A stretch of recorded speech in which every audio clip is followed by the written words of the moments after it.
Welcome back to another adventure in ink. I'm your host, Mike, with our co-host, Matt. Hey. Sadly, Scott's computer took a bail on him tonight, so we're going to have to record this one without him.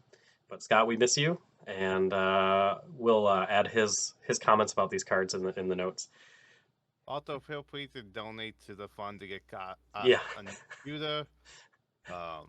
We need ongoing. We need to start getting toward better equipment. Yeah, if you notice that Scott just randomly disappears from one of our videos, it's because you didn't donate. No. No, but it's really exciting. We've got a new set coming out in less than 1 month, Arcasia's Island, and the entire time people have been speculating what are these new tricks that they keep talking about. And we finally now have confirmation that it is dual colors. But in addition to dual colors, there's one other thing we want to get out of the way first. And it's inside of each pack, there is no longer just the scan the QR code and to download the app with the puzzle. Instead, it's going to have the puzzle on one side, and on the other side, it's going to have lore. So, Now, go yeah, ahead, I've Matt. heard people say that, and it kind of looks like there might be a puzzle on one side, but the actual article that talks about it doesn't mention a puzzle. That there's going to be lore on the other side. Oh, okay. Yeah, actually, I brought up the picture here, so you can look at it. The back is actually pretty interesting. It does not, or I'm assuming it's the back of the card.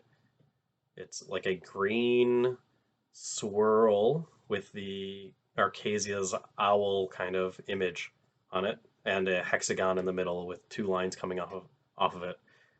So Yeah, what they said, we also got confirmation that Acadia is a former Illuminaire.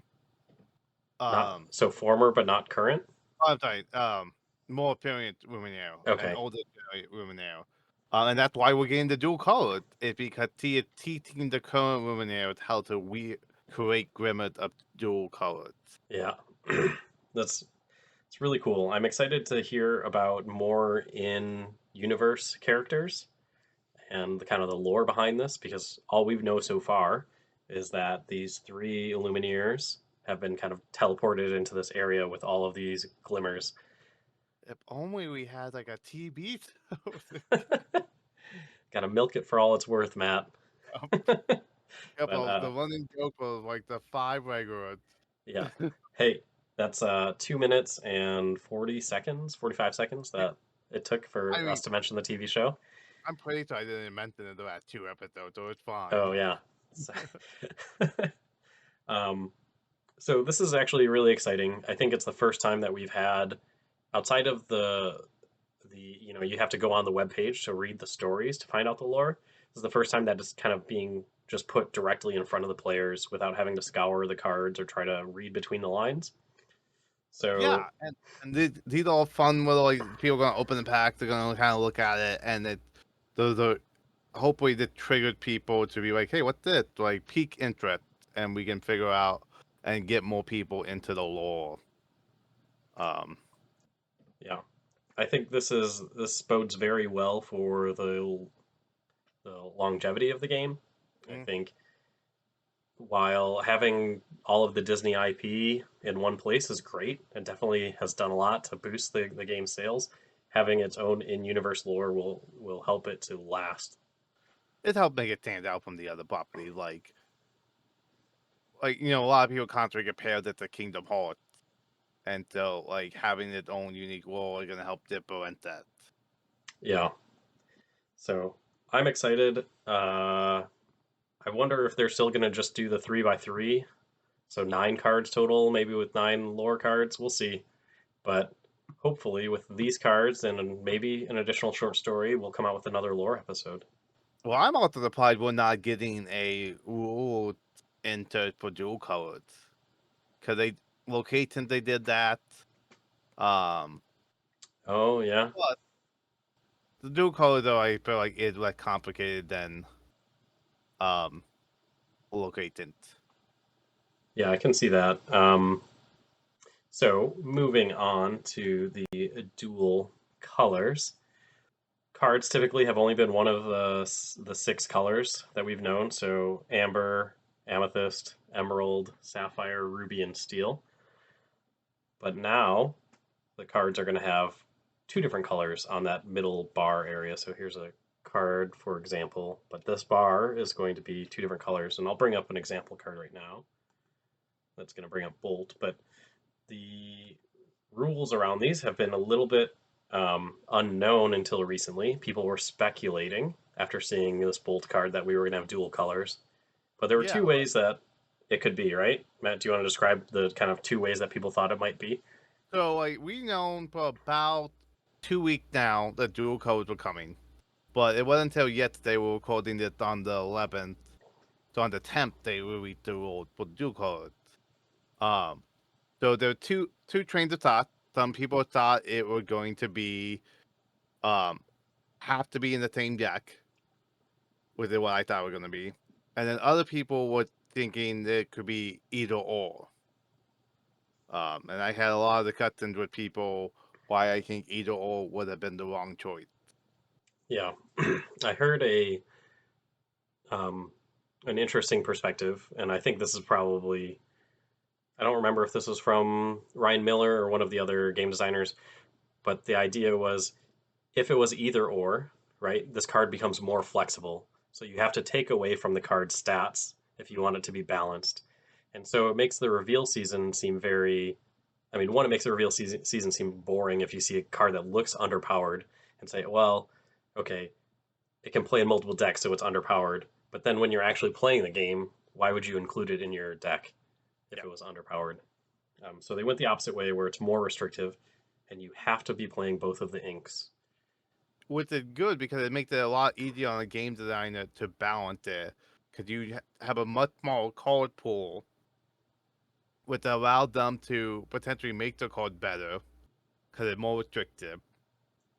And also, one of the things they said in the post when they announced it that the goal of the dual colors is to combine attributes of various colors that would not normally be on a card together. Which Hmm. when we'll see some of that as we go through. We have what 1, 2, 3, 4, 5, 6. We have 7 preview cards that we're gonna go talk about today. Um, and we'll cut that comes up. But yeah, so this is the but we're starting to see more color identity, and so this is a way for them to kind of like combine color identity.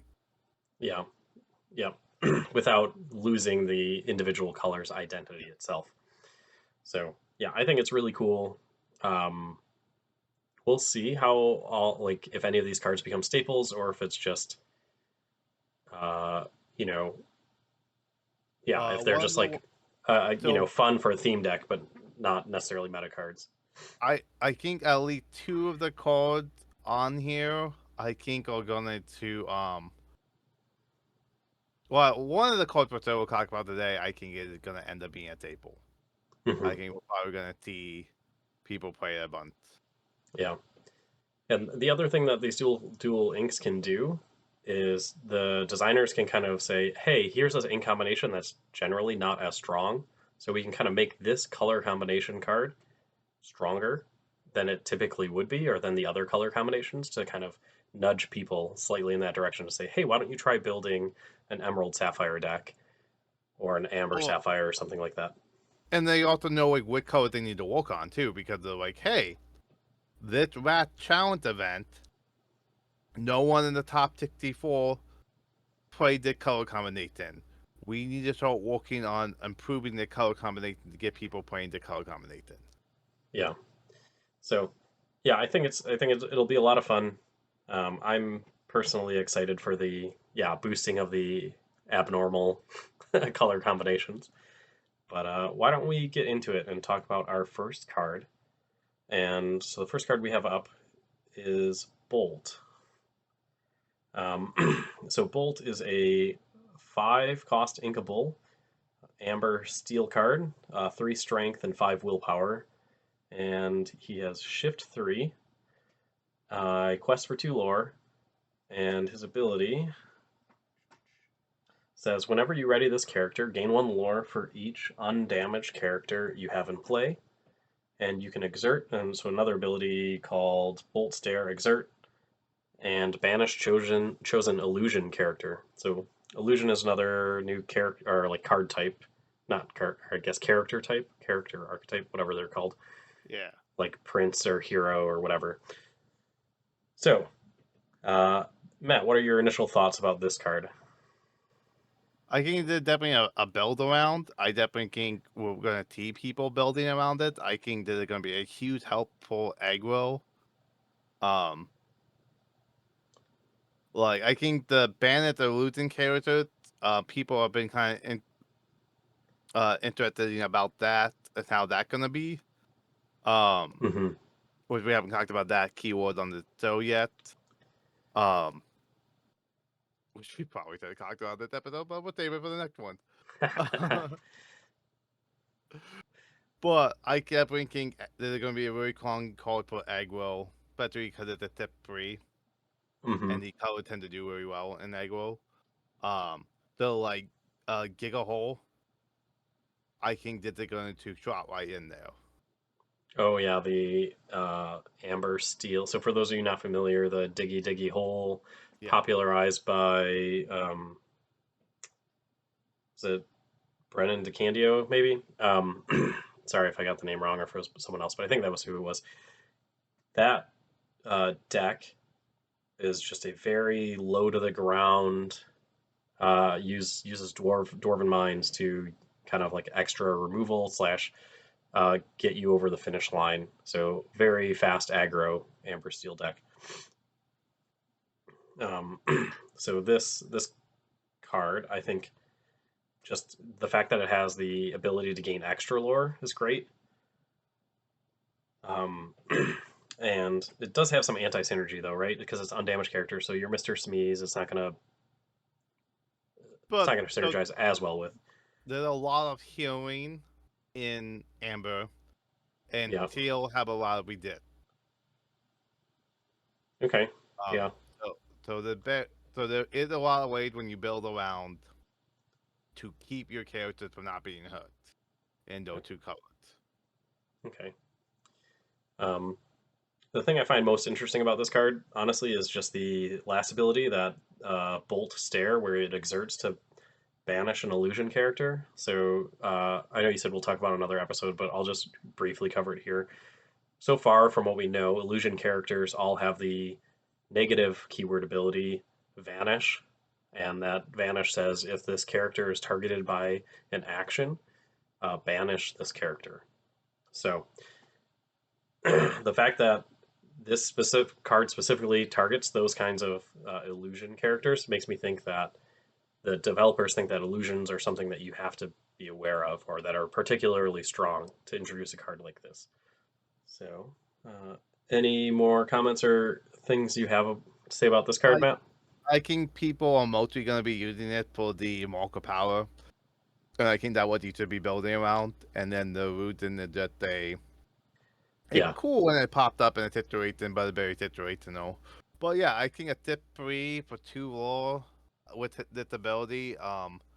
Feel like his attack and willpower is a little low. Well, his willpower is fine, but I feel like his drink. I feel like that wise he's okay, and I feel like that they're gonna be. We're probably gonna see them play. yeah. Anytime you have a surprise lore gain, it's always worth paying attention to. And it's another thing that you're making your opponent have to remember or play around. So, And also, when you ready the character. So there right. is a few ways in Amber to ready a character at the end of your turn. Or before with Sven, I believe, right? It's four costs. Maybe. Um. Uh, yeah, I think anyway. Yeah, there are ways to ready Yeah. So in Amber. I definitely think that is a good card. And I think it's definitely gonna take play.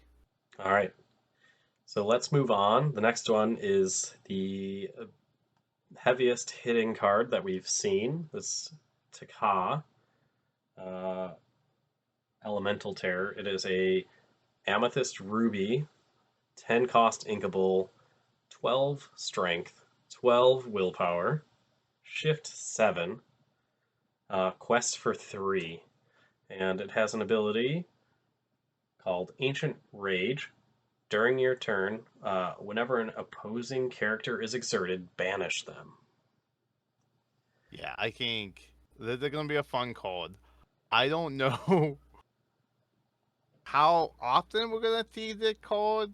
It is inkable, and I think that's the biggest saving grace. I think if the card was not inkable, the card would be almost unplayable. But with Amethyst, there's a lot of way to adopt your opponent. Yeah, Card. So like this is the setting up is really good for the Amethyst Ruby control. They played right into the colored play style. So and like also like even if you're not using it to banish your opponent's board, it's a 12/12 that quests for free. yeah, You get it out there, it's gonna be really hard for your opponent to deal with. Like yeah. it might actually be worth running Dragonfire again. Yeah, this is one of those, like, if you don't have an answer, it ends the game very quickly. Because not only is Uh, it questing for 3, you're assuming that your opponent, or whoever's playing this card, is having characters that exert other characters. Also, if the card does become a staple, Moana chosen by the Jotun. When you play the character, you may ban a chosen Taika character. Going for about 13 cents right now on TTD player. Might be worth stocking up if you don't have a full play test. This does not constitute financial advice. Do not invest all of your life savings in Moana. But he tried to warn us. We know for that one that Takala was going to be a problem.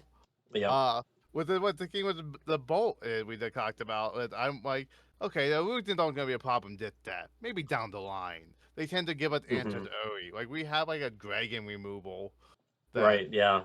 The Fang crossbow, and then yep, other and we dragons get came out. yeah. So we'll see how stuff actually goes. Yeah. No, I think, yeah, this card, it'll be interesting to see if anyone tries to slot it into a deck. Um, I can see maybe someone running like I think also depend on what tip target we get for the to yeah, call. I can't Because imagine there's ever a Taka that is like cost less than 7. Just no, because. so the two others we have right now both cost 6. Oh, they are both cost 6. Okay, Yeah. yeah, you're right. So You're right. There's the steel one. yeah, but That says, the only one, the tail one not playable in this. yep, So we have the ruby one that is 6 uninkable with an 8 tick with rhetoric. reckless. Okay, But okay. So also there's potentially, like no ramp in the color combination either, so you have to tip. yeah. Um, so let's see what other tip targets we get that. Hmm. So, all right. Moving on. Our next card is Perdita. Perdita is a 4-cost inkable, uh, amber sapphire. She has 1 strength and 4 willpower and quest for 2 lore, and she has 2 abilities.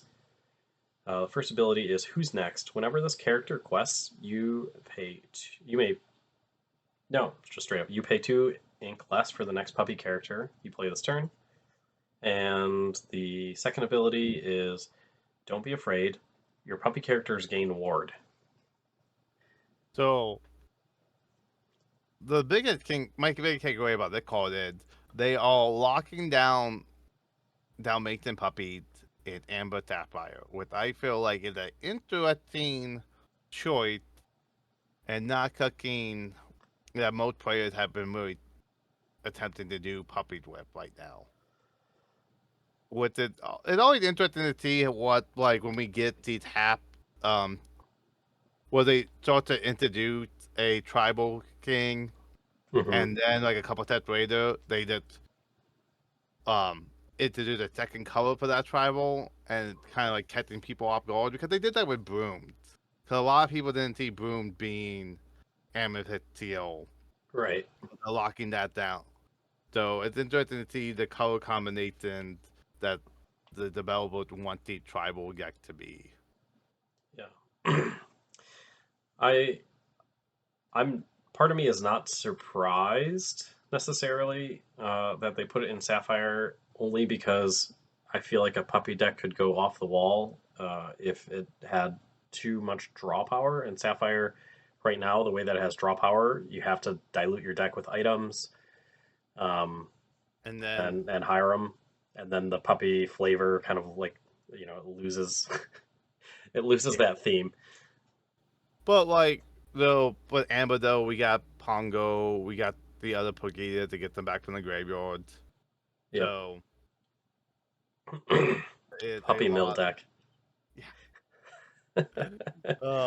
So there is a lot of there is some way to draw in Amber, and there's some in Sapphire. It's not as good as Amethyst, but yeah. So it's really interesting to see. But that does make sense. Like if they're making the puppy cheaper, you don't want to like draw a crazy amount. you know. Um, Anyway, I'm happy to see Amber Sapphire Love. I played that set one and wish that it was better. Yeah, I played that too, a healing deck, and I enjoyed it, but it didn't have a lot of decent win cons at the Yeah. time. So we'll see.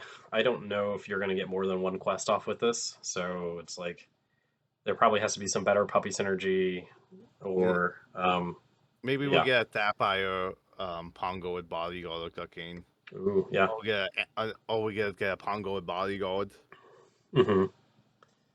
But yeah, What if you make a cats and dogs deck and you put in the Sapphire Mufasa just to also like both doesn't have the puppy keyword, so kind of mad about that. Yeah. Well, because I think puppy is just the name of the card, right? It's or is that the or is there No, it's an is the actual keyword. oh it is the keyword. Okay, all right. Never mind. Well, Um, maybe it would be a little too cross universe. but also like on all dog puppies. Yeah, sure, the puppers. Yeah. Okay, all right. So next up is probably the most controversial dual ink card that we've seen so far, and that is Ink Geyser. So this is our first dual color action card. So it's not a character that we're discussing. It is a 3 cost uninkable emerald sapphire action, and it says each player exerts all cards in their inkwell. Then uh, each player with more than 3 cards in their inkwell returns cards at random from their inkwell to their hand until they have 3 cards in their inkwell. So basically, if you had 5 cards in your inkwell, you play this, you instantly exert the remaining 2 ink if they weren't already exerted, and return 2 ink to your hand. But this is all players, so I see this. Yep. I'm like, this is gonna be so fun in multiplayer games. It's straight up great for multiplayer. Also, like we were talking before the show, I just like you're playing against any deck with Ruby, and it's like, oh, next turn you're gonna be at 7 ink.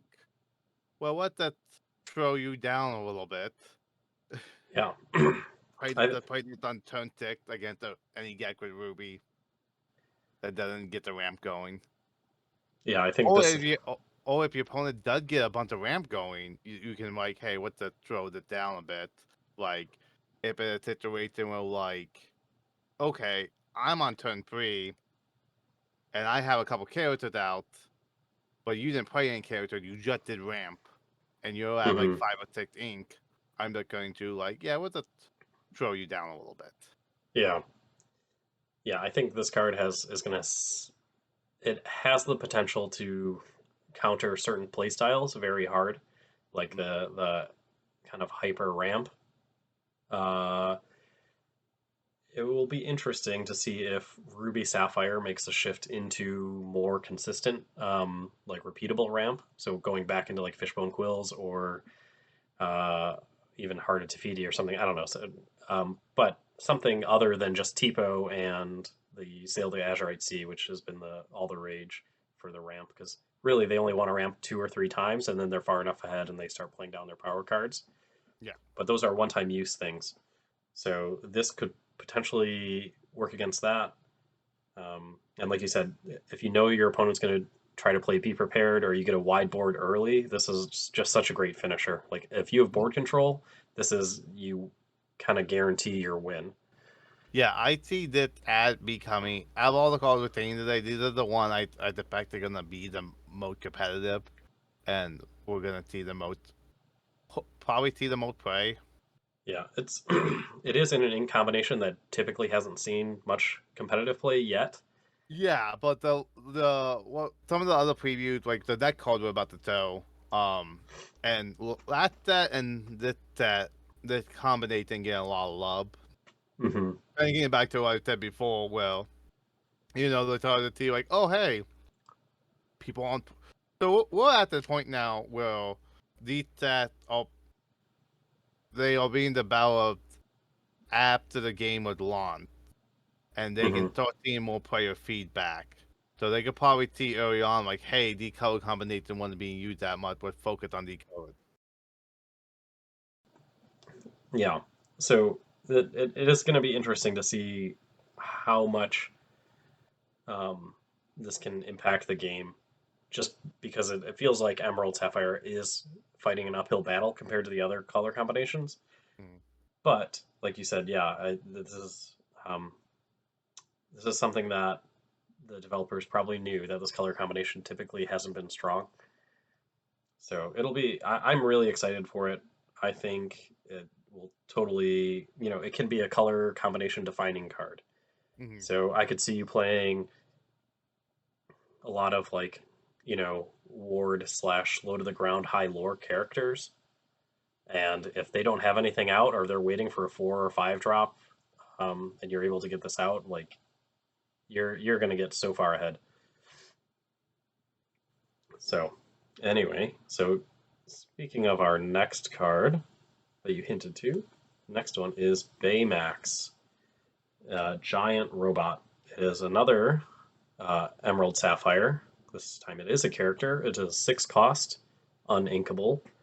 It has 5 strength and 5 willpower, and it has a new ability called Universal Shift, which allows for 4. It allows you to pay 4 ink and play it on top of any other of your character cards. So typically you needed the character card to have the same name to do shift. Universal Shift says you can put it on any card, any character card. And With, a quest. Oh, sorry, go ahead, with Matt. it, with I love the artwork with it. So it shows like a big Baymat in an Iron Man like suit.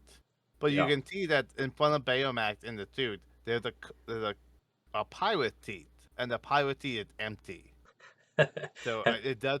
So it does. Whatever character you tipped onto is just going into that pirate seat, which I think Yeah. is fantastic. Have you seen the meme? Or I don't know, someone posted it on the Southeast Michigan Discord. The It had Tipo inside of it because you play Tipo on 2, you ink, and then the next turn you Yeah, ramp and put this on top. yeah, yeah, exactly. Like it worked. Yeah. So it does. And Oh, go ahead. no, yeah, I think it's gonna be very interesting. Yeah. So it does have an ability. So a quest for 2, and its ability says functionality improved. When you play this character, if you use shift to play it or him, remove all damage from him. So it'll be interesting. I don't know how many, like what you're gonna like. It kind of like shifts on and can heal or restore a character, but then you lose all of that character's stats, right? Because it So, becomes this card. but it's also though when you look at it, it is a 5/5 for 2 lore for 4 because it can get tipped onto any king. So you're most likely not going to tip it unless you absolutely don't need to. Yeah. Um, The and only it all issue. Oh, I was gonna say the only issue is that it requires you to basically sacrifice a character. with honestly, like Tipo, like a lot Yeah. of characters you have to play early in the game, or Hmm. like Red with the color combination. Sure. Uh, that's like the type of like 1-drop character you can just. So, would you rather play this on turn 4 on top of your Tipo, or play a Scrooge McDuck, the 4 costs uninkable Scrooge McDuck five So five quest for 2? have to because actually this double. gives you the ability to quest immediately. Mm. So you can start questing. So it's one extra turn of questing it too, and it gives you the option to sing songs. Yeah. So perhaps you have a Let It Go. Um, Oh, Mother we Knows don't talk about Best. Bruno. We don't talk about Bruno. Oh, You're you're welcome. welcome. And but also too, it's there's a yokai card that also got released that is in the same colors. It's another new one that we didn't have time for the list today. But Hmm. he makes your tipped ability cost one less, Yeah, and he's a two cost, I believe. So you play either play a one drop, you play yokai turn two, you and you play tip this this turn onto three. the onto either yokai or onto the one drop. And Yeah, then on turn three, you have a 5/5 that quests for two lore on turn and three. has haste, or I don't know, whatever you want to call it. Basically, it can do anything. It can sing. It can attack. It can quest. So I think, yeah, so I'm probably gonna be running like a playset of this, playset of geysers, and just doing a bunch of like roll to the ground, just stopping my opponent from having more than 3 ink. Yeah, I'm trying to think with any sing. So the Also, green, yeah, so the green or emerald sing together card Under the Sea is obnoxious with this because if you do one drop, one a 2/2 character or 1/3, let's say because you want to survive. Second turn Tipo. Third turn Ink play this. You can sing Under the Sea with your Tipo and this. no, so you have to do yokai turn too to No, no, get. no. Tipo inks you. You get to Oh extra yeah, incoming hand. Yeah. yeah. So you're up So, to so 4. you want people, you want yokai, and you're basically guaranteed to get this out on Hmm. turn three, either And then or. and then basically the Yeah, rest of your deck is just beater cards like your Scrooge McDucks and your I don't know, just very cost efficient, 5 and whatever cost characters, and then you follow up with the Ink Geyser. yeah. All right. I know We what I'm got bringing to set champs. it. Yeah. Uh, I So thought working on this. But yeah, so this is a color combination so far I'm most excited with. And one thing we didn't get, we kind of like brushed over, but like one of the things I think about the future of the game is now that we have dual color characters, people are going to try to refocus on getting a commander format. And mm, I dual colors are going to be commanders, and I think this Baymax is going to be a fantastic commander for that format because of his universal tip ability. yeah. I agree. I think it would be the best commander so far. That's a great point. If you want to hear more about our thoughts about commander formats in Lorcana, watch our other video and put a link somewhere around here. That Uh, honestly, at this point, I think that video pretty outdated. hey, I mean, We we might talk want about, but we do talk about the need for it or not to, need for it, and what our ideas of what a potential formats could look like. yeah. So we will see. I think someday we should probably do, as the game progresses more, we did revisit that episode. Yeah, we could do a we react to our own videos video. Like that was a terrible take. Um, okay, so next up is our last card that we're going to talk about tonight. It is Mushu. So Mushu is a ruby steel card. It is 5 cost, inkable. It has 4 strength and 4 willpower. Quest for 1. And has 2 abilities. I'm going to have to move over here and read them again. Yeah, whenever one of your characters challenges, they gain resist +2 during the challenge. So makes your challenging characters nearly invincible. And then the other ability is during your turn, whenever one of your characters banishes another character uh, in a challenge, gain 2 lore. I So think they, oh, go ahead. yeah, I think they call it a great example of what they wanted to do for combining attributes. I think this is a very much a good idea of what Ruby Teal, yeah, are going to be. Hmm. Yeah, because Ruby has the um, challenge and encouraging you to challenge something. Steel is the resist, and this is like on a card, kind of giving you or basically improving your ability to do both, or incentivizing you to do both. And also, the way it was, whenever one of your characters, oh, it's said during your turn. Okay, so if your opponent runs in, it won't affect. But yeah, no. So like with Tao Kahn, Phoebe, like Hmm. the mini, like you could potentially like gain full lore off of a character Banatine. Yeah. I think a really fun combo with this would be turn 5, you play this. Let's say they have a bunch of 3 and 4 willpower things. Um, Oh, whatever. And then you have it saying grab your sword to put enough damage that, whatever doesn't kill, then you have Raya finish it off.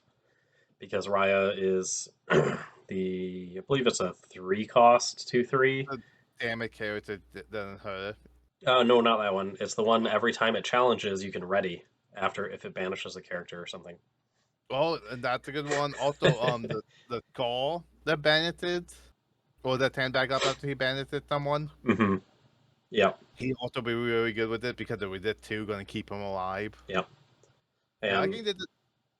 I was gonna say 5 cost is especially important in Steel, so that way you can sing cards like a whole new world, or like if you do have a bunch of low, like small characters that all you want to do is challenge, so you have a bunch of Captain Hooks, etc. Um, yeah, I think it would be very interesting to see this deck archetype take off, where it's just like I'm gonna just swing at your characters and win the game. And people have been really wanting the code for a while. Mulan been in the game for a while. That that one. But Hmm. we haven't got any Mutu. And people were really worried because Mutu was not in the live action remake. Uh, hmm. And people thought that there was some issues with it with China. So a lot of people were worried that like Mutu was not going to be in the game at all because he was too problematic. Go Sure. see some more. But, like they now Pocahontas and that we got Winnie the Pooh with the problematic in China. So like if we got those two characters, we're getting Mutu. Yeah. Like if we got Pocahontas and Winnie the Pooh are probably right now currently the most problematic characters I can think of at Disney. And like if we got those two characters, I can't think of anyone that we wouldn't get. Can we just pause and just think about how funny it is that Winnie the Pooh is one of the more problematic characters? Thanks, Internet. Yeah. I'll let people do their own research. I don't think it's not a not family friendly, but it's not Chinese Communist Party friendly. So, um, And I'm sure we don't want to offend yeah, yeah.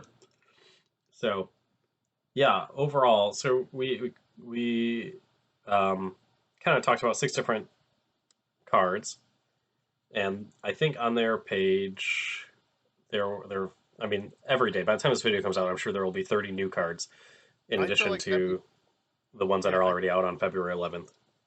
I feel like every time I open Discord, like there's like 3 new cards, and I think that because we have a very short Poyo season, and there's a Yep. lot of other cards I would like to talk about, but for time reasons, we Hmm. can't do every single reveal. Um, Yeah. but yeah, I think the next few weeks it's just going to be because they like to have it finished a week before, and so like so that's 204 cards that they're gonna reveal in the next like 20 days. Mm-hmm. Cause yeah, so like most third is when they normally reveal the Monday before. So we have just under 3 weeks for them to foil the 200 cards. All right. It's gonna be fast and furious. I like Yeah. it. Um, yeah, I think out of all of these cards, like I'm glad that we focused on the Duel Links, just because they are the most like new slash interesting. But there are definitely other cards that are just single ink colors that are going to be very meta defining. Like Um, Go ahead. they revealed the graph preppers, and I think people are really gonna try to find a way to make that work because of the tutor. Yep. Yeah. Um. Oh, there's a hero when you play a firstborn character on top of him, you draw a card. So I think people are gonna want to keep him around for tip target. Mm-hmm. So I'm very curious to see. I'm excited for what we're seeing from this set, and I'm definitely very interested to see how this affected competitiveness. Yeah. Do you have any hot takes you want to predict about the spoiler season, or what you think's going to be hot out of the gate in the based off of the 1/6 of the cards we've seen so far? I mean, like I've always said, like I think Geyser is probably gonna be one of the most meta defining ones. Hmm. Um, and I think I definitely think Emblem Sapphire is going to have a lot of fun this set. Um, but also like we're seeing, I think, but Ruby is getting a lot more like instant gain warrior turn cards. We got 2, so I think Hmm. Ruby gonna be a little bit faster than it's been the last couple sets. Yeah. Um, yeah, I don't know if I'm ready to make any predictions yet. I like the direction that Dual Link cards have been so far, that they kind of blend the two archetypes together of the two ink colors. The only criticism I have, and this is just in general, because you are limited to only 2 ink colors, it's kind of you're basically telegraphing the type of deck you want someone to build. It's not all the cards are like that, but there are certain, you look at it and you're like, well, I have to play these 2 colors, and it does these 2 things. So, um, but sometimes people want to have a framework or a skeleton when it comes to building decks, and I think this is a good way. If you want to build a fun deck, you just choose one of these and build a deck around it. And sometimes people get like really creative with this stuff. Sometimes like the developer do try to like pinhole players, and then the player that's like, "Oh, I found a way to completely use it." Like, To completely abuse it. yeah, Yeah. like that the developer never thought. So it's I think it's gonna. I think this is really good for the game, and I'm really. I kind of wish. I do feel like it's a little early for dual colors. I would like them to press out the other colors a little bit more. Like have this be like a turn, like a year 2, year 3 mechanic. But I am, for what I'm seeing so far, I am excited, and I'm very curious to see where that goes. Yeah. But also with how they are playing it in the story, it opened the king of the like as the story progressed, like, and the Illuminators get more powerful. Like, what other new card types are we gonna get? Hmm. Like, Yeah. Yeah. I think the story so far poses a lot more questions than answers. I think the fact that Arcasia has been shown to teach the Illumineers how to I don't know, summon isn't the right word. What's the to create create, these glimmers? yeah. Yeah, I don't know. I don't know what the official verb is. You would think that Arcasia is a friend of the Illumineers, but is it possible that there are evil or bad Illumineers, and or maybe just neutral, kind of chaotic Illumineers? And Calling it Calling it here, when the fall are going to be taken out by Arcadia. It's going to take the crown and rule herself. and suddenly the But entire set is just going to be Illumineers instead of Glimmers, and the Glimmers are going to take over. yeah, well, they're going to have a Ruminator, but the Ruminator story. Um, but no, so far what we're seeing, like the little example we got of the story for the card, so Hmm. to like actually being friendly with them. Yeah. So I think he is supposed to be like the friendly, wide mentor character. Yeah. The real question is, why is she hiding out in the middle of the sea? Um, and we I had one mean, card on the last set that Sail the Azure Sea that showed the I don't know, it was a little owl location card, right? so who does not want their own private island filled with the pet? That is true. There's all the bulk carriers, the Dalmatian puppies, like, hey, you have a private island with all your pets and animals. Some people want that life. Yeah, fair enough. Fair enough. No, no, no shade thrown. Uh, so, Oh, hold on. This oh, is the exact quote from the article. You arrive on a mysterious island, a paradise teeming with playful cats, loyal dogs, and all sorts of enchanting creatures. Yeah, she's just chilling on her own private island with all her pets. Like, screw this keeping up the Illuminary. I'm gonna go find my own my own Paradise Island. Peace. Yeah, like I did my time.